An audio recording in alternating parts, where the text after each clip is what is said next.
President Trump declaring a national emergency to guard Venezuelan oil revenue from any lawsuits or creditors. And after meeting with energy executives at the White House, the administration is hoping to get oil giants to invest $100 billion to help rebuild Venezuela's infrastructure. But the reception might not be as warm as Trump had hoped. Exxon is calling the country, quote, uninvestable, but the White House says they'll come around.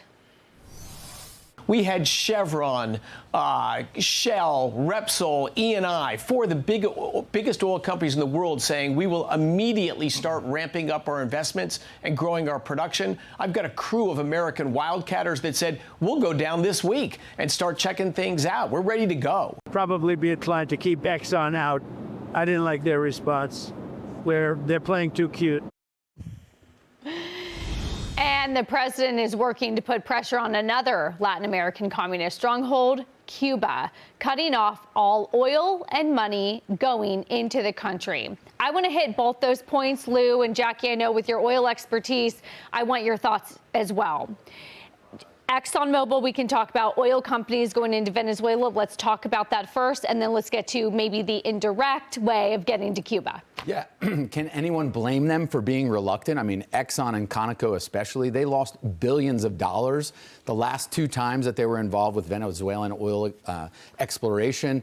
I think the key thing you have to remember here, these companies are spending about $15 to $20 billion a year on their own for domestic and international production. What the president's asking them to do is invest that much or more in Venezuela. So yeah, this but is not you like, get revenue, you get profits. You might get revenue, you might get profits. Stuff. Here's the key, though. The Venezuelan oil is not an easy oil to refine. We are talking about our refiners being able to handle this heavy sour crude. It's geared towards Canadian heavy sands oil, right? It's not geared towards Venezuelan. Venezuelan is very different. It has a high sulfur content. It's almost like pavement. Diesel. Yeah, it's great for diesel, but you have to gear the refiners to handle that. They're processing about 5 million barrels a day of Canadian heavy oil sands oil. This heavy sour, it's not the same. There's chemical differences. So it's not an easy switch. So I think this is key. No guarantee that you're going to get the money. We've lost money here before, so why wouldn't you be reluctant as a super major to put more money to work?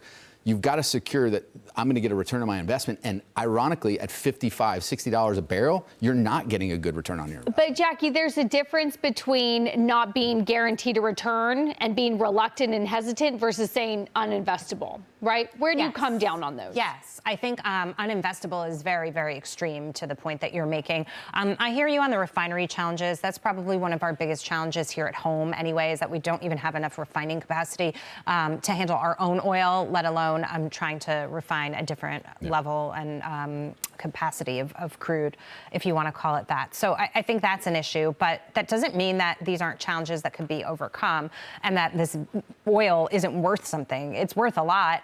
You know, Brian, you've brought up this idea that it's on the global stage. The reason oil prices didn't really significantly spike because of this is because we're very well supplied here at home in the United States and through other avenues as well. But, you know, money is money and oil is oil. And I just think that if you were a company being skeptical about this, I understand that. But if you were going to thumb your nose up at the prospect while your competitors were going there to do work there, you'll be last in the game. Yeah, I mean, look, I think absolutely totally agree with you. In the long term, there's a valid reason to be there. In the short term, it's just not as compelling. So I think long term, the president's doing the right thing. He's taking the steps to compel and incentivize these companies to invest. My biggest fear is what happens with this transition and how long does it take? Because if the Democrats win the White House in the next election, then if you're an energy company and all of a sudden you went to set up shop in Venezuela, you could have a serious problem. Yeah, you get a reverse card in Uno on that. So, and 3 years isn't that far off. No, it's not. Not in a $100 billion investment world. It's pretty lickety split.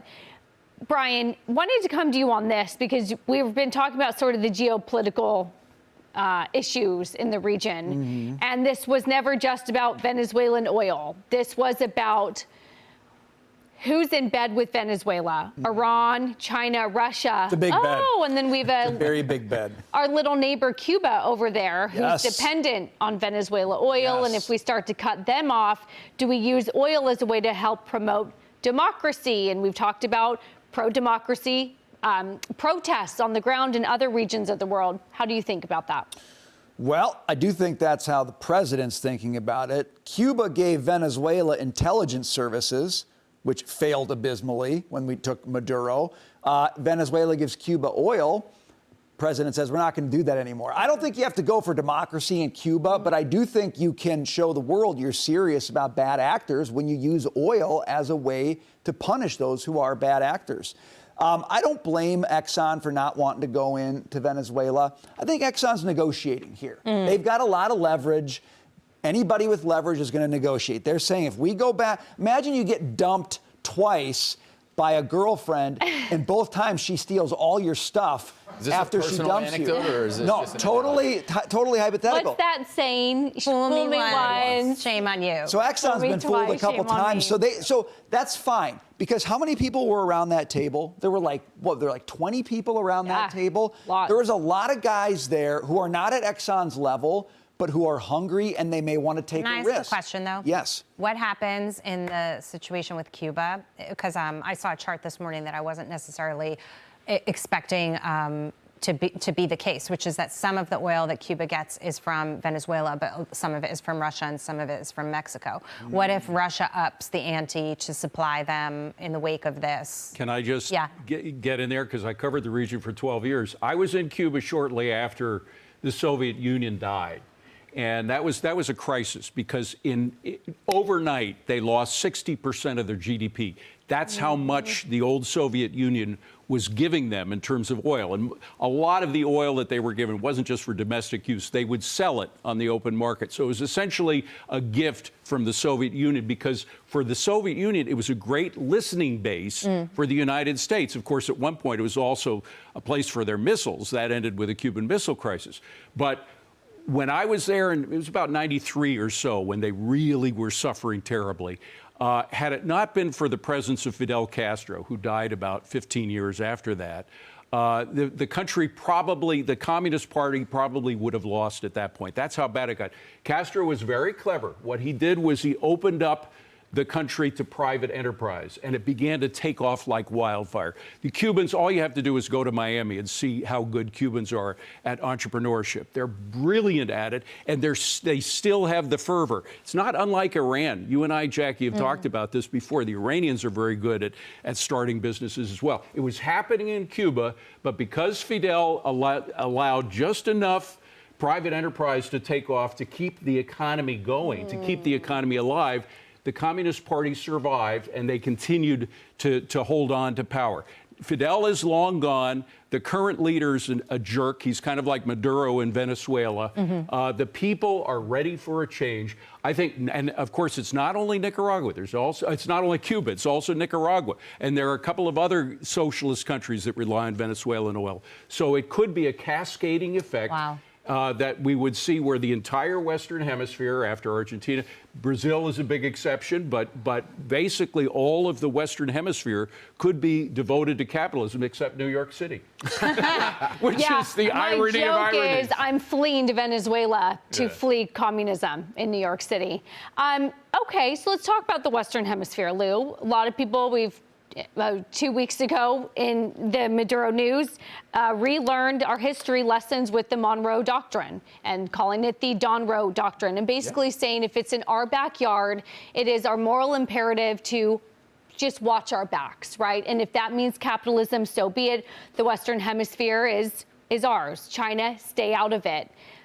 Does that work? Do you buy that? I do buy it, because if not America, then who? Someone else is going to do it. Then China, then Russia. If the president sits and is just still and doesn't do anything, everyone else, our adversaries, are very active. So I think you need to do that. I think you're seeing it reshuffle and make every foreign adversary reconsider what their plans might be. China, what are you thinking about Taiwan necessarily, right? We saw over this weekend, we thought maybe there was going to be an invasion in Iran, right? To help usher that in. I mean, there was rumors of that as well. Stay tuned. Yeah, stay tuned. Agreed. Like preparations are being made. So I think the Donroe Doctrine absolutely is necessary. I don't want to boil this whole invasion agent into to get Maduro down to oil like everyone wants to. I think there's a propensity to simplify and say it's always about one thing. It was about oil, or was it about rare earths, or was it about diplomacy and national security? It's how about all of the above? I mean, we talked about this last week. I think the president is, for the first time for a U.S. president in a long time, thinking like the Chinese in decades and centuries, not just in midterms and presidential elections. And the key is, who would you rather have get involved in Venezuelan oil? The United States, which is because of the fact that we share the same hemisphere with Venezuela, we're a short plane trip away from Venezuela. Would you rather have the Chinese go halfway around the world and control Venezuelan oil, or us? It is a them or us situation.